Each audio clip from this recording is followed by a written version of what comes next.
नमस्कार, आपके साथ मैं हुस्तेश नैन। मोर बुलेटिन की शुरुआत करेंगे बड़ी खबर के साथ। बड़ी खबर ये कि मकर संक्रांति के बाद कोरोना के खिलाफ बड़ी जंग लड़ेगा भारत।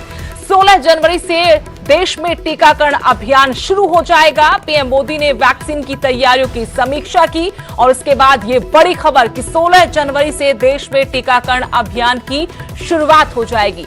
पहले दौर में 3 करोड़ फ्रंटलाइन वर्कर्स, स्वास्थ्य कर्मियों को प्राथमिकता दी जाएगी। 16 जनवरी से देश में टीकाकरण की शुरुआत। लोहड़ी, मकर संक्रांति, पोंगल के बाद टीकाकरण शुरू किया जाएगा और प्रधानमंत्री नरेंद्र मोदी ने तैयारियों की समीक्षा की। इसके बाद ये बड़ी जानकारी कि 16 जनवरी से कोरोना के खिलाफ भारत बड़ी जंग का ऐलान करने जा रहा है। यानी 16 जनवरी से टीकाकरण अभियान की शुरुआत हो जाएगी।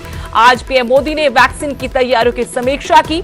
इसके बाद ये बड़ी खबर, 3 करोड़ फ्रंटलाइन वर्कर्स, स्वास्थ्य कर्मियों को पहले चरण में प्राथमिकता दी जाएगी। 16 जनवरी से वैक्सीनेशन का काम देश भर में शुरू हो जाएगा। लोहड़ी, मकर संक्रांति, पोंगल के बाद टीकाकरण अभियान शुरू किया जाएगा। सबसे पहले 3 करोड़ स्वास्थ्य कर्मियों को कोरोना का टीका लगाया जाएगा। जानकारी के मुताबिक इसके बाद 50 साल से ज्यादा उम्र के लोगों को वैक्सीन दी जा सकती है। फिलहाल जो पहला चरण उसमें 3 करोड़ जो हेल्थ वर्कर्स हैं, फ्रंटलाइन वर्कर्स हैं, उनको प्राथमिकता दी जाएगी। यानी देश ने कोरोना पर प्रहार की तैयारी पूरी कर ली है और इसी के साथ 16 जनवरी से टीकाकरण अभियान।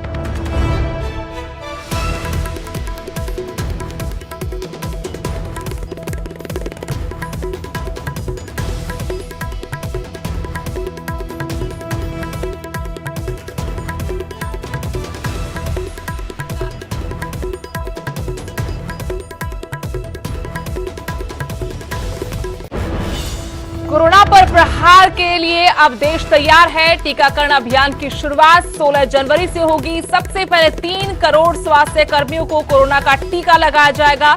इसके बाद 50 साल से ज्यादा उम्र के लोगों को वैक्सीन दी जाएगी। देश में कोरोना की स्थिति को लेकर प्रधानमंत्री नरेंद्र मोदी ने समीक्षा बैठक की। इसके बाद ये बड़ा ऐलान कि 16 जनवरी से टीकाकरण अभियान की शुरुआत होगी और इसका फैसला हो चुका है। सबसे पहले हेल्थ वर्कर्स को टीका लगाया जाएगा। टीकाकरण अभियान के पहले चरण के तहत करीब 3 करोड़ ये संख्या, जिनको पहले चरण में पूरा किया जाएगा, वैक्सीनेशन इनका किया जाएगा। इसके बाद अगला चरण शुरू होगा।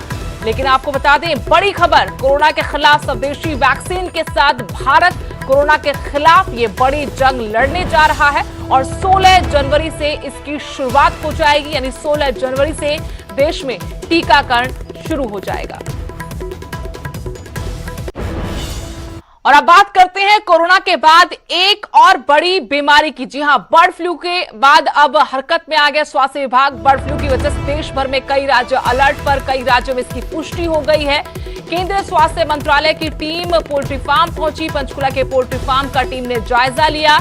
1.5 लाख से ज्यादा मुर्गियों को मारने का काम यहां शुरू कर दिया गया। पंचकुला में 4 लाख से ज्यादा मुर्गियों की मौत हुई थी और उसके बाद स्वास्थ्य मंत्रालय की टीम यहां पहुंची, जायजा लिया था और आज जो संक्रमित मुर्गियां हैं उनको मारने का काम किया गया। बर्ड फ्लू के बाद अब स्वास्थ्य विभाग हरकत में है। केंद्रीय स्वास्थ्य मंत्रालय की टीम पोल्ट्री फार्म पहुंची। पंचकुला के साथ लगते रायपुरानी, बरवाला में बहुत सारे पोल्ट्री फार्म हैं जहां पर सबसे बड़ा खतरा बर्ड फ्लू का था और ये पुष्टि भी हो गई है। इसके बाद अब 1.5 लाख से ज्यादा मुर्गियां हैं जिनको मारने का काम शुरू किया गया है। इससे पहले पंचकुला में 4 लाख से ज्यादा मुर्गियों की मौत हुई थी और जो संक्रमित मुर्गियां हैं उनको मारने का काम शुरू किया गया है।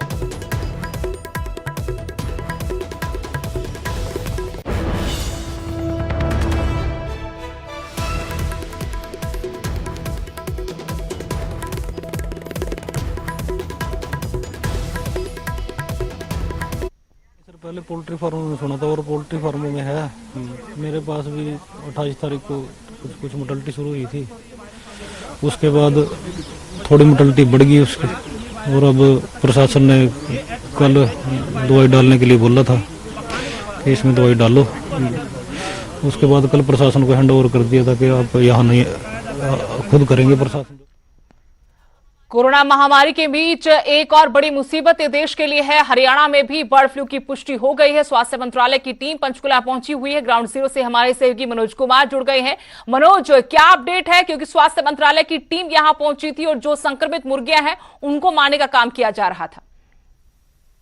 पर मौजूद हूं, सीधी तस्वीरें आपको दिखाऊंगा किस तरीके से यहाँ पर जो पशुपालन विभाग के कर्मचारी हैं, स्वास्थ्य विभाग के कर्मचारी हैं, जो इस पोल्ट्री फार्म में गए थे, अभी कुछ देर पहले ही वो बाहर निकले हैं और बाहर निकलने के बाद उनको सैनिटाइज इस वक्त किया जा रहा है। पंचकुला प्रशासन के तमाम जो व्हीकल्स हैं सामने आप देख रहे हैं, ये वो कर्मचारी हैं जो मुर्गियों को मारने के लिए अंदर गए थे। इन कर्मचारियों ने मुर्गियों को मारकर बाहर गड्ढे में दफनाया, उसके बाद उसे चूने से कवर किया और अब जबकि वो बाहर निकले हैं तो कोई संक्रमण का खतरा ना हो, कोई संभावना जो है उसको खत्म कर दिया जाए, इसलिए जो कर्मचारी हैं उनकी पीपीई किट समेत उनको सैनिटाइज किया जा रहा है बाकायदा। और उसके बाद ये जो पशुपालन विभाग के कर्मचारी हैं अपनी पीपीई किट को पास में ही जो एक गड्ढा है उसमें उसको दफना देंगे, उसमें उसको गाड़ दिया जाएगा ताकि इसमें जो संक्रमण उसके माध्यम से बाहर ना फैल सके। और जहां हम खड़े हैं ये दरअसल सिद्धार्थ पोल्ट्री फार्म है। यहां से 3 सैंपल भेजे गए थे भोपाल की लैब में, जहां इसमें बर्ड फ्लू की यानी कि एवियन इन्फ्लुएंजा की पुष्टि हुई थी, जिसके बाद इस फार्म की सभी मुर्गियों समेत इसके 1 किलोमीटर के दायरे में जितनी मुर्गियां हैं, जितने पोल्ट्री फार्म्स हैं, उसकी 1,66,000 मुर्गियों को मारने का सरकार ने फैसला किया था। उसकी प्रक्रिया अब शुरू हो गई है। यहाँ पर स्वास्थ्य विभाग के, पशुपालन विभाग के, जिला प्रशासन के तमाम जो अधिकारी हैं, कर्मचारी हैं मौजूद हैं और इस वक्त ये जो मुर्गियों को मारकर उन्होंने गड्ढे में डाल दिया और देखिए उस गड्ढे को अब बंद किया जा रहा है। ये तस्वीरें हम आपको दिखाएंगे, बिल्कुल सीधी तस्वीरें हम अपने दर्शकों को दिखा रहे हैं।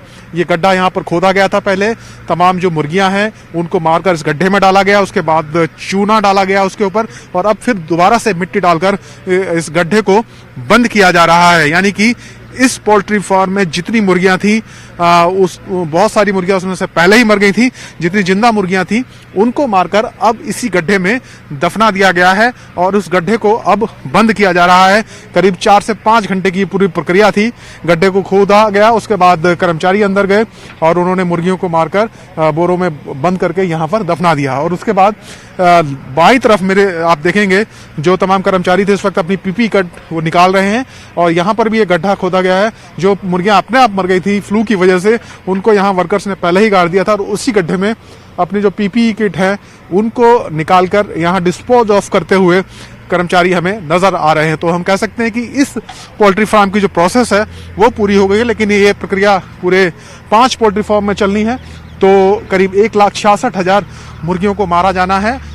तो ये लंबी प्रक्रिया चल सकती है, लेकिन फिलहाल कोशिश यही है प्रशासन की कि इस संक्रमण को बर्ड से ह्यूमन में ना फैलने दिया जाए, इंसानों तक ना पहुंचे। इसको लेकर तमाम सुपरविजन भी किया जा रहा है। 1 किलोमीटर के दायरे को इन्फेक्टेड जोन घोषित किया गया है, 10 किलोमीटर तक के दायरे को सर्विलेंस जोन घोषित किया गया है और बाकायदा केंद्रीय स्वास्थ्य मंत्रालय की जो टीम है वो भी कुछ देर पहले यहाँ पहुंची थी, वो भी पूरे जो प्रक्रिया है उसका निरीक्षण कर रही है, उसकी निगरानी कर रही है। जी,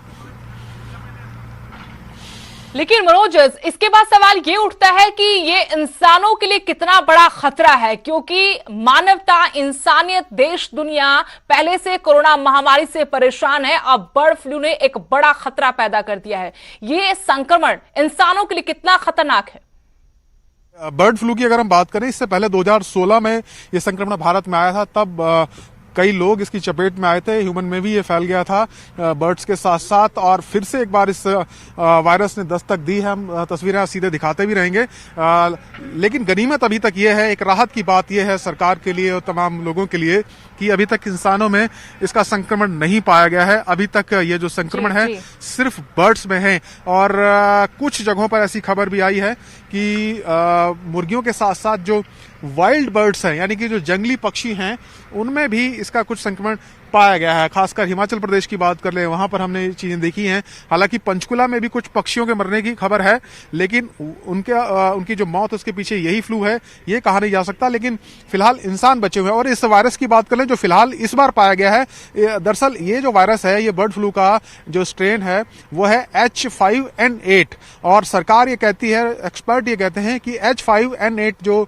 वायरस है ये इतना घातक नहीं होता है जितना कि 2016 में जो स्ट्रेन था जिसे जिसे H5N1 कहा जाता था, ये वायरस बर्ड्स के लिए भी, इंसानों के लिए भी बहुत ज्यादा घातक है। लेकिन इस बार जो स्ट्रेन है उसको H5N8 कहा जा रहा है और ये बताया जा रहा है कि बहुत ज्यादा घातक नहीं है, लेकिन फिर भी अगर इसका संक्रमण बढ़ता है, इंसानों तक आता है, तो ये घातक साबित भी हो सकता है। लेकिन मनोज, एहतियातन जो प्रशासन ने, सरकार ने कदम उठाए हैं, जो पाबंदियां रहेंगी, किस तरह की पाबंदियां होंगी और किस तरह की हिदायतें दी गई हैं, और ये हिदायतें कितने वक्त के लिए हैं? देखिए सुदेश, अभी तक की जो हिदायतें हैं, दरअसल जैसे ही कंफर्मेशन हुई कि बर्ड फ्लू है, यहाँ पर जो बर्ड्स मरी हैं 4 लाख से ज्यादा, उनमें ये एवियन इन्फ्लुएंजा है, उसके बाद सरकार ने 10 किलोमीटर जाने को दायरे को सर्विलेंस जोन बनाया है और इस दायरे में किसी भी प्रकार से, चाहे वो चिकन हो या अंडे हो, इनकी सप्लाई नहीं हो सकेगी। इस पर पूरी तरीके से रोक है। यहाँ तक कि बर्ड्स के लिए खिलाया जाने वाला जो दाना है, अनाज है, उसको भी ले जाया जा सकेगा नहीं। यहाँ से कोई किसी भी प्रकार की जो अंडों की और चिकन की आपूर्ति है उसको पूरी तरीके से रोक दिया गया है। सभी चीजों पर निगरानी रखी जा रही है और लोगों को भी एडवाइजरी जारी करके ये कहा गया है कि कुछ दिन तक वो अंडे और चिकन खाने से बचें, सावधानी बरतें। हालांकि सरकार ने ये नहीं कहा कि ना खाएं। अगर अंडों को या चिकन को पूरी तरह पकाकर, अच्छी तरह पकाकर 70 डिग्री सेल्सियस से ज्यादा के टेम्परेचर पर पकाकर खाया जाता है, तो फिर इस फ्लू का बहुत ज्यादा असर, हम या कहें जो संक्रमण है, वो इंसानों तक नहीं पहुंचेगा। इसका फैलने का सिर्फ एक ही कारण है, अगर कोई इंसान सीधे तौर पर इन बर्ड्स के संपर्क में आता है, खासकर मुर्गियों की, बर्ड्स की जो लार है या जो मलमूत्र है, उसके माध्यम से ये संक्रमण फैलता है। तो अगर पकाकर चिकन अंडों खाया जाए तो उससे संक्रमण नहीं बढ़ेगा, लेकिन फिर भी फिलहाल इन चीजों को खाने से बचना चाहिए। जी, आखिरी सवाल मनोज आपसे, कि आपने बताया कि एक सिद्धार्थ पोल्ट्री फार्म पे तो मुर्गियों को मार दिया गया है, 5 ऐसे पोल्ट्री फार्म बताए गए जहां तक संक्रमण फैल चुका है, तो बाकी मुर्गियों को मारने का काम प्रशासन की तरफ से कब किया जाएगा? देखिए, प्रशासन का जो आपने सवाल पूछा सुदेश, बहुत ढुलमुल रवैया हमें देखने को मिला है। सुबह जब हम यहाँ पहुंचे तो खंगेसरा गांव के बाहर सड़क पर बहुत सारी मुर्गियां मृत पाई गई। किसने उन्हें डाला, और शिकायत करने के बाद भी प्रशासन ने कोई कदम नहीं उठाया, ये बड़ा सवाल था। हम यहाँ जब पहुंचे सुबह 10 बजे, उसके बाद करीब 12 और 1 बजे तक भी हम कह सकते हैं यहाँ कोई प्रशासन नाम की चीज नहीं थी, कोई अधिकारी नहीं था, कोई कर्मचारी नहीं था, जबकि प्रशासन ने, सरकार ने यही कल ही कह दिया था कि कल सुबह से ही जो बर्ड्स है इनको मारने की प्रोसेस शुरू होगी। और ना ही यहाँ लोगों को बताया गया कि आपको कौन सा 1 किलोमीटर का दायरा है, कहां तक जाना है, कहां तक नहीं जाना है। सब लोग यहाँ आराम से घूम रहे थे, किसी को कोई जानकारी नहीं थी। लेकिन जब मीडिया यहाँ पहुंची, न्यूज 18 पर हमने इस खबर को प्रमुखता से दिखाया, उसके बाद प्रशासन हरकत में आया। यहाँ पर जो तमाम कर्मचारी थे पशुपालन विभाग के, स्वास्थ्य विभाग के, वो यहाँ पर पहुंचे। अब ये प्रोसेस शुरू किया गया है और अब देखिए अंतिम चरण में ये प्रोसेस पहुंच गया है। जो गड्ढा था, जो उसमें पीपी किट दफनाकर उसको ढका जा रहा है। यहाँ पहले से मृत मुर्गियों को दफनाया गया था और अब गड्ढों को भरा जाने लगा है। तो लगभग एक प्रक्रिया संपन्न होती दिखाई दे रही है। ढुलमुल रवैया जरूर था प्रशासन का, लेकिन कुल मिलाकर अब ये प्रक्रिया पूरी होती हुई यहाँ पर दिखाई दे रही है। लेकिन ये प्रक्रिया आगे भी जारी रहेगी, क्योंकि 1,60,000 मुर्गियों को मारना आसान नहीं है।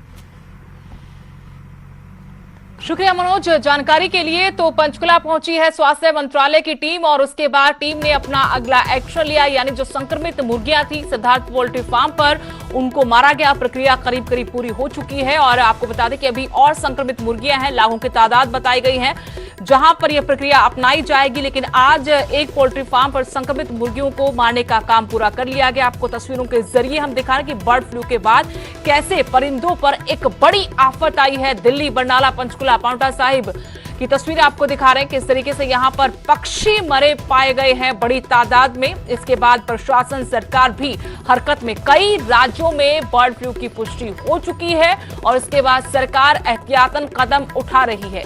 कुछ ऐसे राज्य भी हैं जहां पर इस बर्ड फ्लू की आहट सुनाई दे रही है। इसके बाद से प्रशासन चौकन्ना है, सरकार चौकन्नी है और यहां हिदायतों का पालन किया जा रहा है। यहां रुकेंगे छोटे से ब्रेक के लिए, फौरन लौट। भारतीय होने पर क्यों गर्व है? ऐसा क्या है जो हमें बाकी दुनिया से अलग बनाता है? इन ऐसे सवालों के जवाब ढूंढने के लिए नेटवर्क 18 ने एक खास पहल की शुरुआत की। स्वाभिमान भारत प्रेजेंटेड बाय आईटीसी। अगले कुछ महीनों में इस कैंपेन के जरिए हम आपके लिए देश भर से कहानियां लाएंगे। कहानियां ऐसी जो इनोवेशन और उपलब्धियों को परिभाषित करती हैं और ये बताती है कि हम एक राष्ट्र के रूप में कौन है। ऐसा ही एक IIM ग्रेड है जो अब एक स्टार्टअप चला रहा है, जो भारतीय कृषि को सही दिशा देने के लिए रामबाण होने का दावा करता है।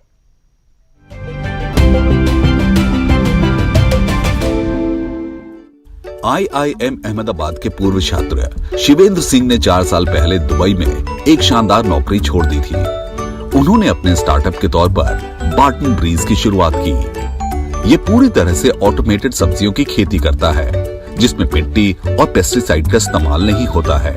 इंडिया में इतना प्रोडक्शन होने के बावजूद भी इतना ज़्यादा एक्सपोर्ट नहीं होता है। टेक्नोलॉजी बहुत बड़ा रीज़न है। हम अभी भी ट्रेडिशनल फार्मिंग पे डिपेंडेंट हैं, जहाँ पर हमारे पास प्रॉब्लम्स हैं, जैसे क्लाइमेटिक इश्यूज। हमारा आजकल नेचर चेंज हो रहा है, बारिश कभी ज़्यादा है कभी कम है। ये मेरा ऑब्जेक्टिव था कि इंडिया में किसानों की स्थिति कैसे सुधारी जाए। फिलहाल देश के 9 राज्यों में 17 जगह पर इस तरह की खेती कर रहे हैं। साथ ही दुबई और कतार में भी अपने स्टार्टअप चला रहे हैं। जब हमने बार्टन ब्रीज स्टार्ट किया तो ऑब्जेक्टिव यही था कि हम किसी भी तरह से इंडिया के अंदर जो प्रॉब्लम्स हैं एग्रीकल्चर में उसको दूर कर पाएँ, और टेक्नोलॉजी उसका सबसे बड़ा एक सॉल्यूशन हमें दिखा जिसको हम लेकर आगे जा सकते हैं। स्वाभिमान के रास्ते पर चलकर बार्टन ब्रीज भारतीय कृषि में परिवर्तन लाने की दिशा में आगे बढ़ रहा है। भारत से ऐसी सफलता की और कहानियां देखने के लिए बने रहे नेटवर्क 18 की खास पहल ITC प्रेजेंट्स स्वाभिमान भारत के साथ। और इसी के साथ इस बुलेटिन में फिलहाल इतना ही। नमस्कार।